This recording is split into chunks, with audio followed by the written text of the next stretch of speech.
Do your students freeze up during partner conversations? Do they rely on memorized phrases, one-word answers, or just default to their native language? Well, it's not just your students, I assure you.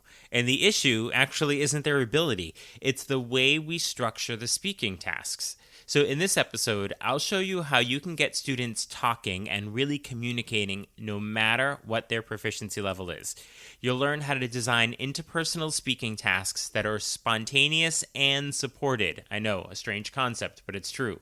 With strategies you can use right away. So whether your students are novice low or heading towards intermediate high advanced levels, you'll leave with a clear framework to make unscripted speaking feel safe, doable, and fun in your classroom. So let's jump in. Whether you're planning your first lesson or celebrating your 20th year in the language classroom, I understand exactly where you are. I'm Joshua Cabral, and I'm also a language teacher in my 29th year of teaching. Now, I also have the opportunity to support schools and teachers all across the country who are working towards increasing proficiency and building confidence in their students. This is the World Language Classroom Podcast, with over 200 episodes of practical strategies tested in real classrooms just like yours and mine. So let's jump in. Vamos, allons-y. Hello, my friends. Bonjour, mes amis. Hola, mis amigos. Welcome to the World Language Classroom Podcast. I am Joshua Cabral, and thank you so much for spending this time with me. I look forward to it every week. I hope you do as well. I just love hanging out with you and being able to share ideas about what we're doing in our classroom, what's working well, what we can do better. So just thank you for taking the time to do that and everything that you're doing to support your students. They're lucky to have you, and your colleagues are lucky to have you as a colleague as well. So thank you so much, and just welcome to the podcast. So we're going to talk about speaking activities today and interpersonal speaking activities. So have you ever wanted your students to speak more spontaneously? Now, that word spontaneous we hear all the time when we talk about interpersonal activities. Now, do you want your students to speak more spontaneously? But despite that, every time you set up a partner activity, it's sometimes just, it falls flat. Maybe they freeze, they default to English, all those things I said in the intro. Or they just rely too heavily on rehearsed, memorized phrases, even if they should be performing at an intermediate proficiency level. So in this episode, I'm going to walk you through how to increase real, unscripted student talk without overwhelming them. Because a lot of times that's what we think that is happening, is they're so overwhelmed in the moment. And I totally understand that different students have different personalities and demeanors, and it lends themselves to wanting to be spontaneous, their ability to do that. So take the individual profiles of the students away from this for a second, and we're just going to sort of look at setting up the tasks. In your classroom with your individual students, you'll have to manage and navigate what that means for the different dynamics that happen in the learning profiles.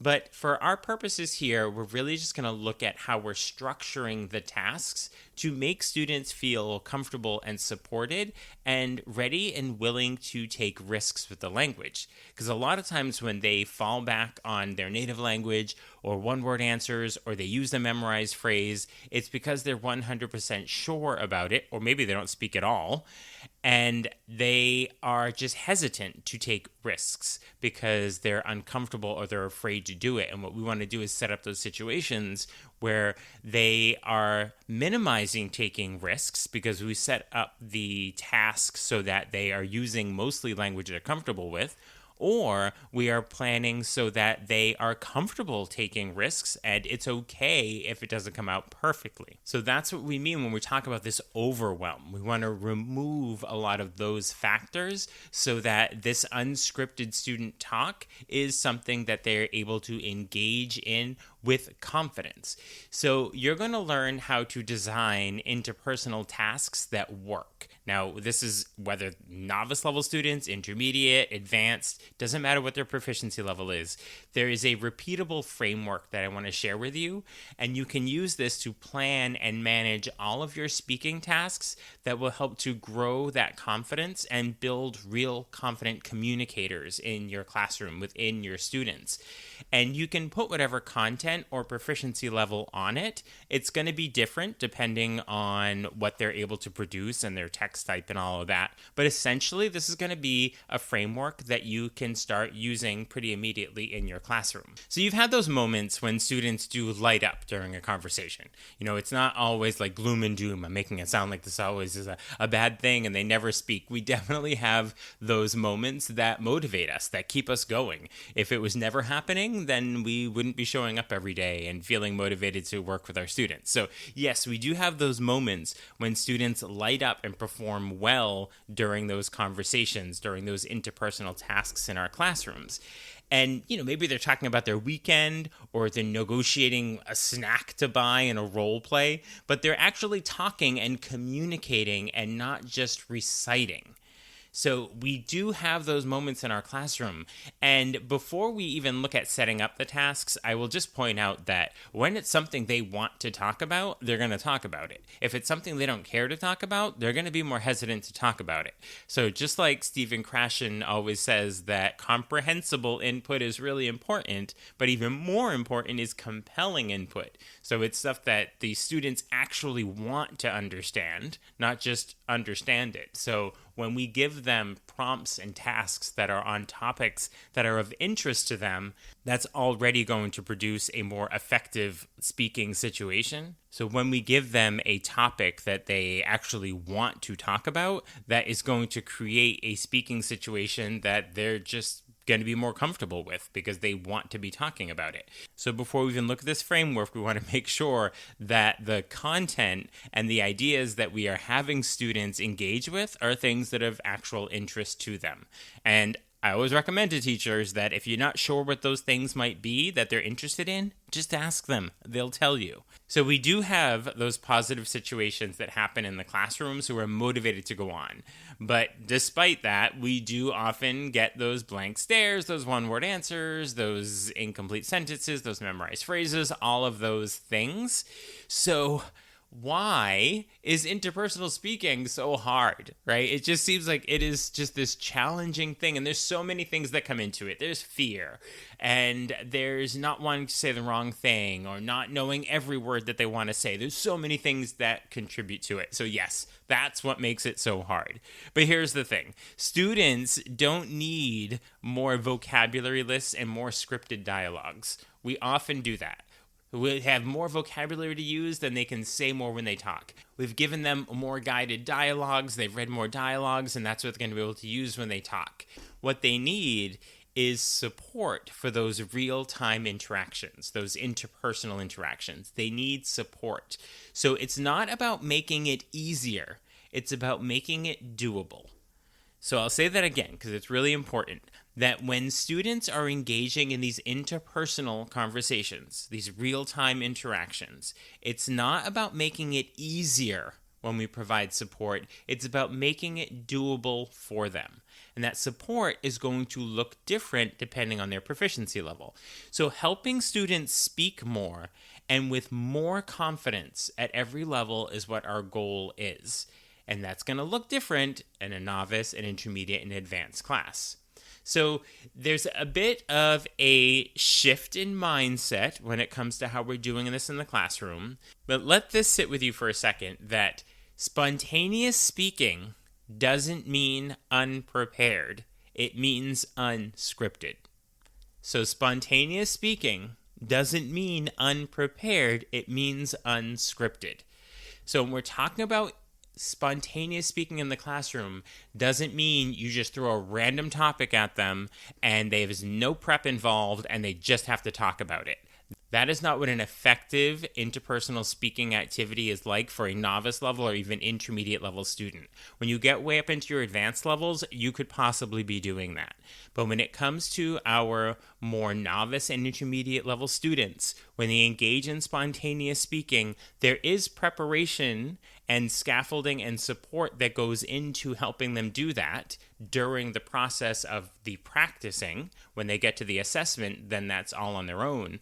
But as we are having them do those spontaneous speaking activities in the classroom, we are helping them by being prepared to do it, but it's not scripted, meaning it's not a memorized dialogue that they're doing. So that's the first thing, as I just wanted to take that word spontaneous and make sure that we are understanding it correctly. Because we often think of spontaneous speaking as something that either students can do or they just can't do it. But just like writing and reading, it can be taught and scaffolded. So when we break it down into manageable pieces, all students, even our true novices, can engage in authentic, real-time, spontaneous conversations. So the key to helping this to happen in our classroom is to align the task with the right proficiency level. That is the most important thing. It's the most basic thing. You've probably heard me say it 150 times on this podcast, but align the task with the correct proficiency level.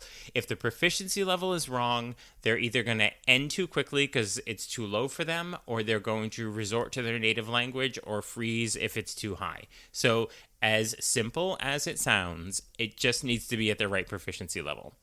And then we want to scaffold the interaction just enough to build risk-taking.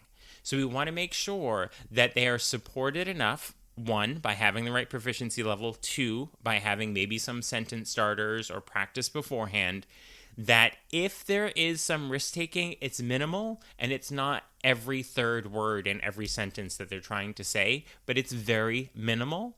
And that if they're doing it once or twice, that's all they have to do. And then we want to create meaningful reasons for them to talk. So this is when I was talking about Stephen Krashen and his compelling input, meaningful reasons to talk. So the three simple keys here, which again, they sound simple, but they're sort of the base of making sure that we are having confident, spontaneous speakers, is that align the task with the proficiency level. That if you're asking them to name three things and they're a novice low, then that is fine. They're just going to name three colors. They're going to name three animals. But if you ask an intermediate low or an intermediate mid student to do that, they're going to be done right away and they're going to start talking about other things. Make sure it's at the right proficiency level. Same thing as if you ask a novice, mid, novice, high student to say three things that they did over the weekend and where, and they don't have the vocabulary for places in the town or the city, they're going to freeze up. So we have to know where their language base is and what their proficiency level is. So proficiency level is so important. Scaffold the interaction with just enough so that they can occasionally take risks, but they're not questioning every other word they're saying, and then give them a meaningful reason to talk. So with all this, you might be thinking, I just have to scrap my curriculum. You know, I have to teach this curriculum, but I can't do a both and at the same time. Either I teach for proficiency or I do this curriculum. You do not have to scrap your curriculum. You just need to make space for the kind of talk that builds communication skills. So let's look at some strategies for your classroom, how you can make that happen. So let's walk through two that you can start doing right away. And this will improve the interpersonal speaking without more prep time and without new materials and without reinventing your whole unit. You know, we love that, right? So we first want to frame the conversation with can-do statements. So start each task, it's an interpersonal conversation, start each task with a simple, level-appropriate can-do statement. So not something like, have a conversation about the weekend. That's not a can-do statement. Instead, you could say, here's the can-do statement. I can ask and answer questions about weekend activities, or I can say three things I like to do on the weekend. So when you give the task, be very specific about what they're going to do with it and make sure it's aligned with their proficiency level. I can ask and answer questions is in the intermediate. Whereas I can say 3 things I like to do on the weekend would be novice level because they're chunking together phrases I like, I don't like. Because they're just saying I like to do this, I like to do this, and I like to do this. So just by the way you phrase the prompt, it's putting it at the proficiency level. Because if you ask those novice level students to ask and answer questions about the weekend, they're going to freeze up. So they're the ones that are just going to say the 3 things they like to do on the weekend. So this is what focuses students, and it sets a realistic bar. And then you want to build the task around that. So, for example, for novice level students, you might give them sentence frames that have some visuals with it. So it's like you do on Saturday. So they're asking, like, with whom do you do those things? But they have this scaffolding, this support. So remember, it's spontaneous, but with support. It's not scripted, but it is supported, right? And then for intermediate students, you want to challenge them a bit more. So you want to make sure that they ask follow-up questions, give them the language they need to express opinions, and to keep the conversation going for over 2 minutes. So students are prepared to have these conversations, but they're not scripted. And so that's what we mean when we say that it's spontaneous. So it's not scripted, but it is prepared, meaning that they're prepared to have the conversation. But prepared does not mean memorized and scripted. Keep that in mind. So the task, regardless if it's novice or intermediate, in this case, it's going to stay the same that they're talking about the weekend, but the expectations and the scaffolds are going to grow with the proficiency level of whatever they're doing at that level. And so we want to use a repeatable framework. So I'll just do a quick run through of this framework, and it kind of speaks for itself, but keep this in mind. So the first thing is you want to set the purpose. What are students trying to accomplish? What's that can do? And then you want to prep the language. What sentence frames, visuals, or prompts will they need to accomplish that task? Again, it's supporting them, it's preparing them, and it's not scripted. And then you want to create the conditions. Is this a mingle around the classroom? Is it a partner activity? Is it a role play? Set up clear conditions that everyone's doing. And then you want to reflect and repeat what worked. Where did they struggle? Can they do it again with a different partner? And try it again in different ways and sort of do different iterations of it to see what's going to work. So you want to set your purpose. What are students trying to accomplish? That's usually about language functions. Prep the language. What do they need? Frames, visuals. And because remember that it's prepared, not scripted, and that's what makes it spontaneous. You want to create the conditions, mingling, partner, role play, and then reflect and change up and repeat and learn from what's working with students. So once you try this a few times, it'll become second nature, and your students will come to know what to expect, which makes them way more willing and comfortable and confident to speak up in these situations. So if you're thinking, I love this idea, but how do I make it consistent in my classroom? Well, that's exactly why I created the Quick Win PD course that I call Boost Interpersonal Speaking Skills at All Levels. So with this course, in just 30 minutes, you'll learn how to design interpersonal speaking tasks that align with proficiency and can-do statements. We did talk about that a bit. We'll go much more in depth with that. You'll learn how to scaffold risk-taking and spontaneous talk without scripting, because when you script it, it makes it not spontaneous. But we'll have that repeatable framework that we just looked at and see what it looks like at novice, intermediate, advanced level, really specifically and concretely in the classroom. And so that you can use that as inspiration for what you're doing, or you could actually do those activities on your own. So in this 30-minute quick win, ready for tomorrow PD course, you'll get a full audio walkthrough where I talk you through how it all works, all the different examples, the template on how to do it in your own classroom, some reflection activities. There's a detailed note sheet that you can refer back to, a reflection activity, real classroom examples across all 3 of the proficiency levels. And then you can get a personalized certificate of completion for your professional development records at the end. So you can access this course in the link in the show notes, or you can go to my website, wlclassroom.com/boostspeaking. So wlclassroom.com/boostspeaking. And you can get the Quick Win PD course, Boost Interpersonal Speaking at All Levels. So now here is your challenge for the week. We talked through a lot of creating these speaking activities in your classroom.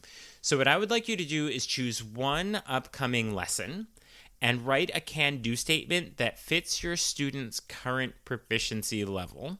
So that means, are they going to be using memorized chunks of language? Are they using single words? Are they using single discrete sentences, connected sentences, speaking in paragraph form? So write a can-do statement that fits your students' current proficiency level. And then design a short speaking task around it that will last maybe 3 or 4 minutes, maybe 2 minutes if it's at the novice level.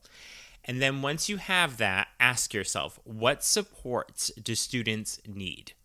And then what structure makes this feel like a real conversation? Should it be a role play? Should it be a mingle around and talk? Should it be a 3-person conversation? Should it just be a dialogue between 2 people? So what structure makes sense? So what are the supports that they need? Sentence frames, maybe some visuals, and then what structure makes the most sense for it?